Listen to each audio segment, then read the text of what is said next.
Oi, pessoal! Sejam todos muito bem-vindos, muito bem-vindas aqui no canal Psicologia e Educação.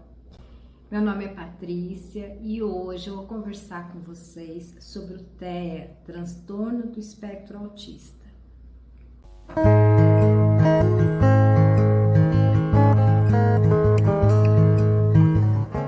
O dia 2 de abril, ele foi escolhido pela ONU, Organização das Nações Unidas, para ser um dia mundial de conscientização do autismo.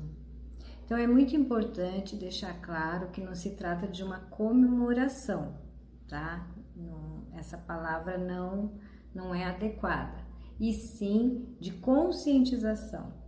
Isso aconteceu em 2007, dezembro de 2007, então a partir de 2008 começou então a ser lembrado como o dia de conscientização do autismo. De lá para cá, então, o autismo ele vai deixando de ser um tabu, de ser um tema assim que as pessoas têm dificuldade de falar.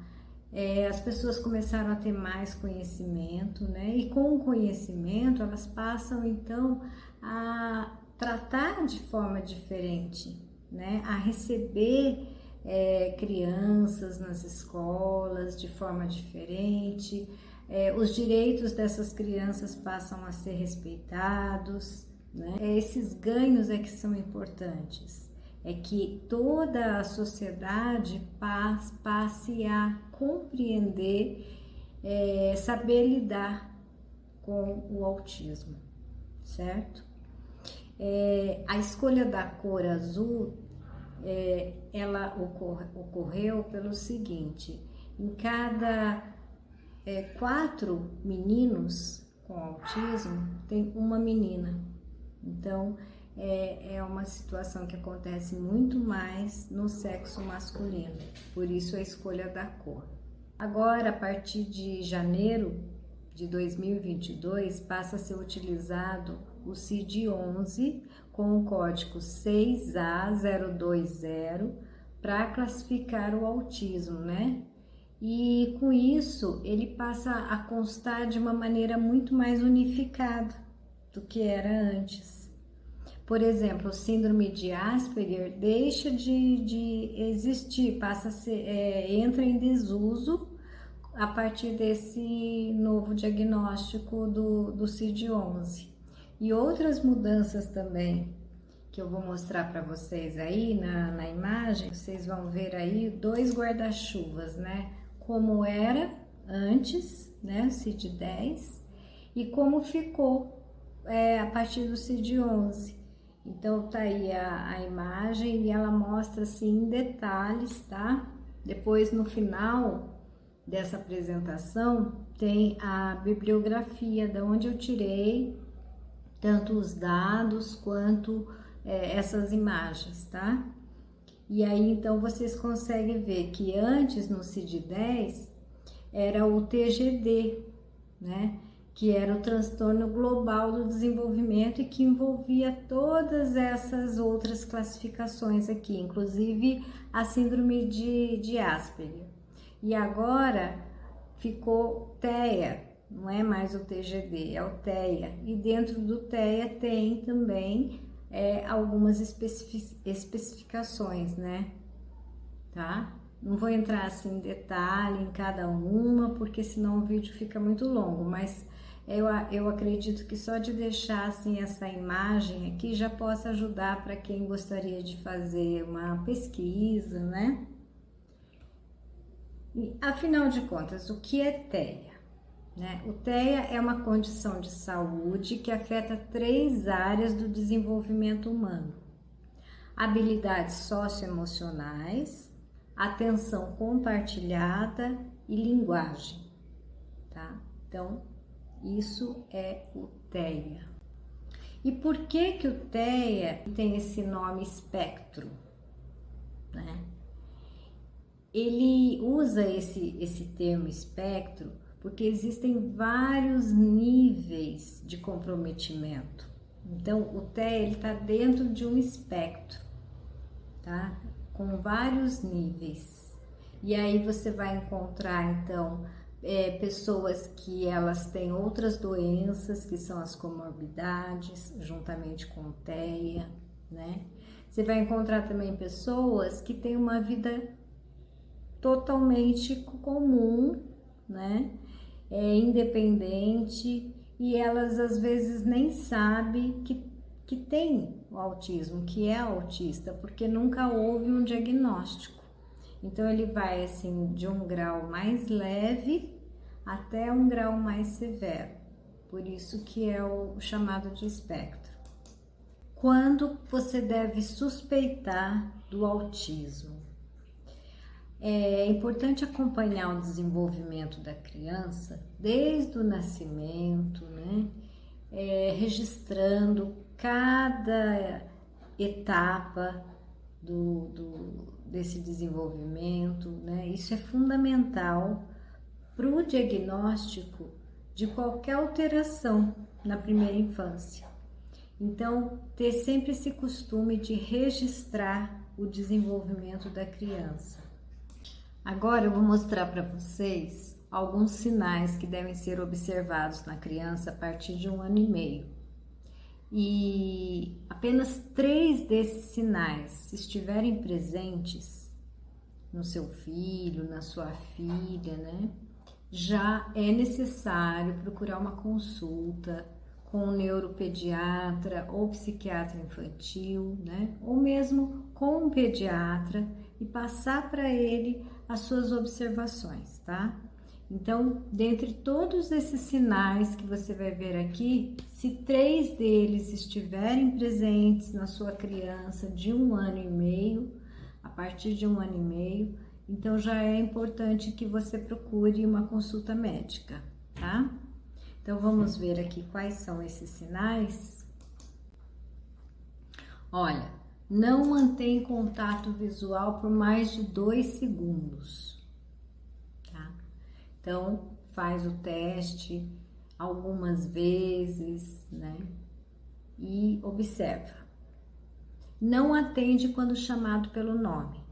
Muitas vezes, crianças autistas, elas demoram um pouco para receber o diagnóstico por conta dessa suspeita de uma deficiência auditiva. Então, muitas vezes é necessário também fazer um acompanhamento com uma fono, né? Fazer alguns testes para poder tirar essa suspeita aí de uma deficiência auditiva. Isola-se ou não se interessa por outras crianças. Alinha objetos. É muito preso a rotinas a ponto de entrar em crise. Quando alguma coisa precisa mudar na rotina da criança, ela entra em crise. Não brinca com brinquedos de forma convencional. Então, a gente sempre usa aquele exemplo do carrinho, né? Que o carrinho, toda criança que pega o carrinho, coloca ele para andar. E já a criança autista, ela pode até brincar com o carrinho, mas não dessa forma tradicional, né? Faz movimentos repetitivos sem função aparente. É uma criança assim, às vezes ela se balança, ou às vezes é com a mãozinha. Então é bom observar, né? Todos esses detalhes. Não fala ou não faz gestos para mostrar algo. Então, a questão dos gestos, ela é importante porque é uma forma de comunicação. Às vezes a criança pode ter algum problema na fala, no desenvolvimento da fala, mas ela faz gestos, ela mostra o que ela quer, ela se comunica, né? Ela olha para o adulto e ela aponta para aquilo que ela quer. Então está havendo ali uma comunicação. Já a criança com autismo não é só a questão da fala, a ausência da fala, mas também a ausência da comunicação. Repete frases ou palavras em momentos inadequados sem a devida função, que seria a ecolalia. Então, muitas vezes a criança, ela ou ela assistiu um filme e aí ela ouviu a fala de um personagem, ela gravou aquilo na memória e depois, numa situação que não tem nenhuma relação com aquela fala, ela repete a fala daquele personagem direitinho, né? Então, assim, é uma fala sem sentido, né? Vamos dizer assim. Não compartilha seus interesses e atenção apontando para algo. Então, é como eu falei, né, da comunicação, que às vezes a criança ela não fala, mas ela se comunica de outras formas. E já a criança autista, ela tem esse problema na comunicação mesmo. Não olha quando apontamos para algo. Então, quando nós apontamos para algo, olha lá quem chegou, né? A criança, ela não olha, né? Lembrando sempre que existem vários graus de autismo, ele está dentro de um espectro, tá? Então, às vezes eu posso estar dizendo alguma coisa e aí a pessoa pensa, mas meu filho é autista e faz, né? E faz corretamente, tá? Isso depende do grau.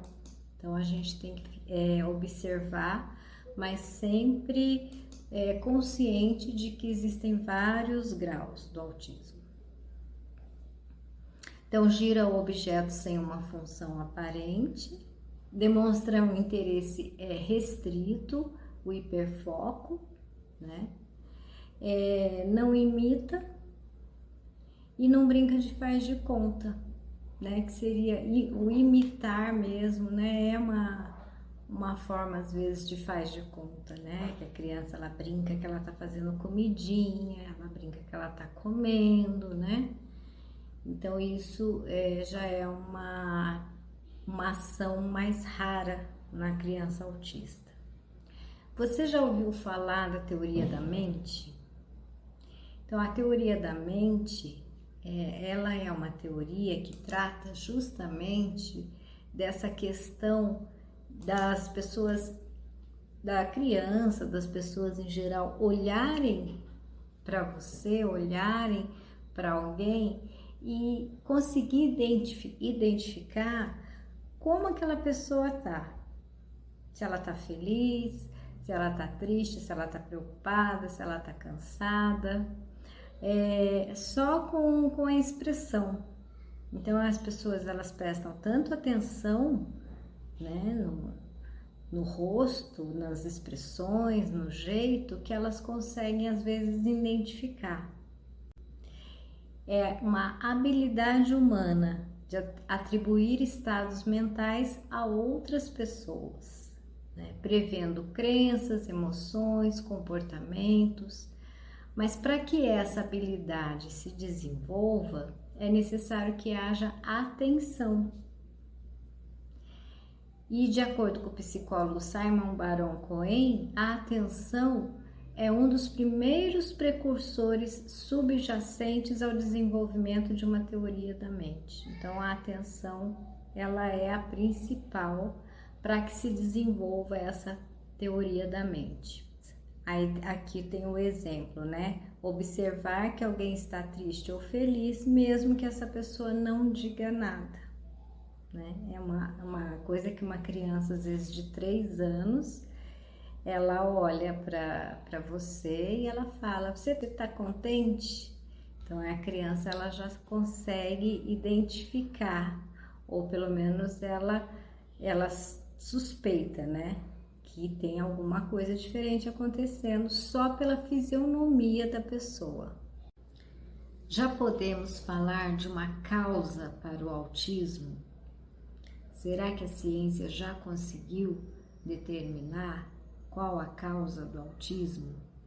Bom, tem um estudo que foi publicado em 2019 pela JAMA Psiquiatria, que associou fatores genéticos e ambientais ao autismo. Esse estudo ele foi feito em 5 países e é um estudo que demorou anos, né?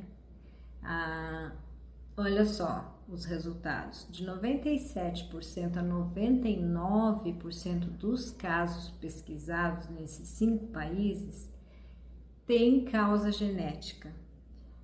E desses casos, 81% são hereditários. Então, gente, 99% dos casos pesquisados em 5 países ter causa genética, ter sido encontrado uma causa genética, eu acho que é um grande passo, né, para aquilo que há um tempo atrás havia assim várias especulações. Olha, de 1 a 3% dos casos foram provenientes de causas ambientais, que seria exposição de agentes intrauterinos, né, toxinas, medicamentos, infecções da mãe. Então, assim, bem pouco pode ser causa ambiental.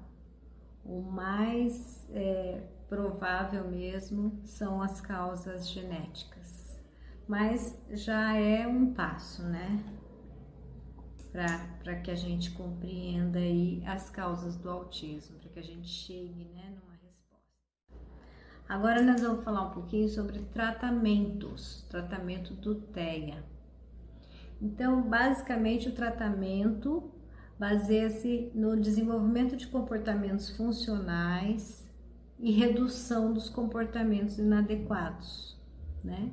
Já que o TEA é um transtorno que afeta principalmente o comportamento, né? Então, sendo assim, é utilizada uma abordagem comportamental. E uma das técnicas utilizadas por essa abordagem é a análise aplicada do comportamento, a ABA, que é um método empregado em diversos países e ele é embasado por pesquisas científicas. Eu coloquei aí uma ilustração de uma atividade, né? Mas assim, são muitas as atividades, é uma proposta bastante rica, né? Então eu coloquei aí só um exemplo. Tem também o TEACH, que é outro método efetivo para o tratamento de crianças com autismo. Quando fala assim efetivo, significa que ele já passou por vários testes, ele já foi experimentado em vários países, né? Então ele é um método válido. O TEACH significa tratamento e educação para autistas e crianças com déficits relacionados à comunicação. Trata-se de um programa que combina diferentes materiais concretos e visuais que auxiliam as crianças a estruturarem o seu ambiente e a sua rotina. Então, uma estrutura externa, organização de espaço, materiais e atividades permitem que crianças do espectro autista criem mentalmente estruturas internas que favoreçam o desenvolvimento, buscando o máximo de autonomia na fase adulta. Então, assim, eu me lembro, eu dei aula para educação infantil bastante tempo e quando acontecia de eu ter um aluno autista, a primeira coisa que nós fazíamos, né, era preparar a rotina dele, para que ele entendesse visualmente. Às vezes tirávamos foto da criança chegando com a mãe, né, ou com a pessoa que costumava levá-la para a escola, então tirava uma foto e colocava ali, o horário da entrada, olha, você chegando com a sua mãe.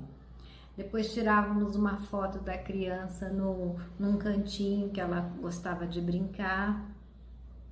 E aí nessa foto aparecia também outras crianças brincando, e aí ela entendia que aquele era o momento de brincar livremente na sala de aula. Tirávamos a foto do lanche, da criança lanchando, e aí montávamos a rotina da criança, para que ela entendesse em que momento do dia ela está. Então essa organização externa favorece a organização interna da criança. E a gente sempre fazia esse horário aí semanal, né? Esse quadro de tarefas, e sempre buscando fazer com foto da criança, com a foto da própria criança. Agora eu vou mostrar aí para vocês esse PECS, que é um sistema de comunicação por troca de figuras. Ele é um método que utiliza figuras para facilitar a comunicação e a compreensão e estabelecer uma associação entre a atividade e o símbolo. Então, aí tem um exemplo: a criança precisa ir ao banheiro ou ela quer comer algo. Ela entrega para a pessoa uma figura que representa o seu desejo. Esse método pode auxiliar nos comportamentos de birra, que algumas vezes decorre da dificuldade da criança se comunicar adequadamente. Ela não consegue falar o que ela está sentindo, e aí ela começa a chorar, ela começa a fazer birra. Então, se ela tem vamos dizer, uma caixinha com figuras que ela já conhece, um material que ela já explorou, que muitas vezes ela ajudou a construir, ela consegue pegar ali a figura que representa o que ela quer ou o que ela está sentindo. O PECS não tem o objetivo de substituir a fala, mas sim de estimular. Então, quando a criança entrega a figura para uma pessoa, terapeuta, professor ou para os pais, essa pessoa ela deve falar aquilo que a imagem representa, né? Ela deve dizer o que é e incentivar a criança a repetir o nome. É porque o PECS ele sofreu muitas críticas de pessoas que acreditam que se você oferece essas figuras, esse apoio para a criança que não fala, ela não vai ter necessidade de desenvolver a fala. Ela não vai ter por que desenvolver a fala, já que ela tem ali essas figuras para poder mostrar o que ela quer. E então, por isso tem essa explicação aqui, que ele estimula, porque quando a pessoa recebe o cartãozinho, que a criança vem e me mostra o cartãozinho do que ela quer, eu falo aquilo, eu repito o nome daquilo para a criança. E muitas vezes a gente pede para a criança tentar falar também. Então, assim, são dois pontos de vista, né? A gente tá aqui só mostrando o que existe. Agora eu vou mostrar aqui para vocês os 10 mandamentos para o bom desenvolvimento da criança com TEA. Esse item eu retirei desse livro aqui, Mundo Singular, Entenda o Autismo, da Ana Beatriz Barbosa Silva e mais 2 outros autores, tá? Então, algumas informações dessa apresentação eu retirei desse livro. Então, vamos lá, os 10 mandamentos. Primeiro, tratamento individualizado. Então, se cada pessoa é única e o transtorno do espectro autismo existe, né, diferentes níveis, então, obviamente, o tratamento para aquela pessoa, para aquela criança, deve ser um tratamento individualizado, tá? O currículo adaptado, né? O currículo escolar sempre vai estar adaptado de acordo com a necessidade daquela criança. Hiperinvestimento em comunicação, né? A gente falou bastante aqui sobre comunicação.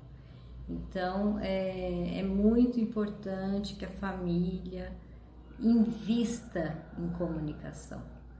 E quando a gente fala em investimento, investir tempo, investir situações atraentes, vamos cantar, vamos brincar, vamos falar, vamos assistir um filme juntos e vamos falar sobre o filme, vamos imitar o personagem, né? Então, investir em comunicação.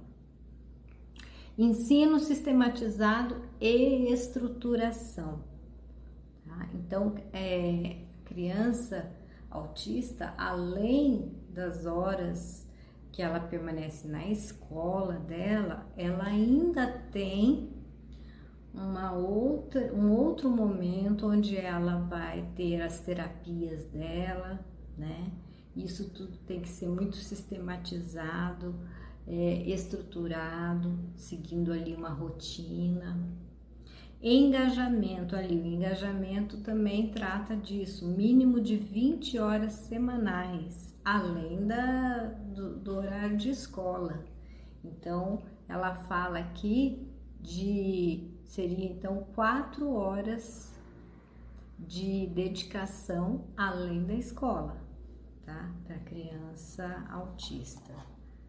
E nesse horário que tá falando de engajamento, seria ali para ela ter o ABA, né? Os tratamentos terapêuticos todos, fono, TO, psicólogo, né? Então aí seria no mínimo 20 horas semanais. E agora a gente vai ver o mandamento número 6. Práticas adequadas para o desenvolvimento. Então, sempre tá buscando práticas adequadas que vão favorecer o desenvolvimento da criança. Então, tem assim muitas coisas que existem e que podem ser utilizadas para favorecer esse desenvolvimento. Contato com crianças típicas, isso é importante. Então, por isso a importância da inclusão. Por isso que a inclusão é tão importante, é tão necessária. A inclusão, ela favorece as pessoas típicas e as pessoas atípicas. Por quê? As crianças que não têm autismo, elas precisam conhecer, elas precisam conviver, lidar com pessoas diferentes. Isso é muito bom. Isso é muito importante. E as crianças que têm autismo também precisam se sentir aceitas, né? Incluídas, se acostumar em diversos ambientes, né? Não pode fechar as possibilidades e a criança ela só fica bem se ela estiver dentro de casa. Não, é necessário que ela frequente uma escola com outras crianças, que ela possa ir com a família num shopping, num parque. Tudo isso adaptando à necessidade dela. Então, ela não vai ficar no shopping o mesmo tempo que uma outra criança ficaria. É o tempo dela. É o momento dela, o momento que ela está bem para fazer isso, tá? Atividades físicas também ajudam muito no desenvolvimento, principalmente se forem atividades físicas junto com outras crianças.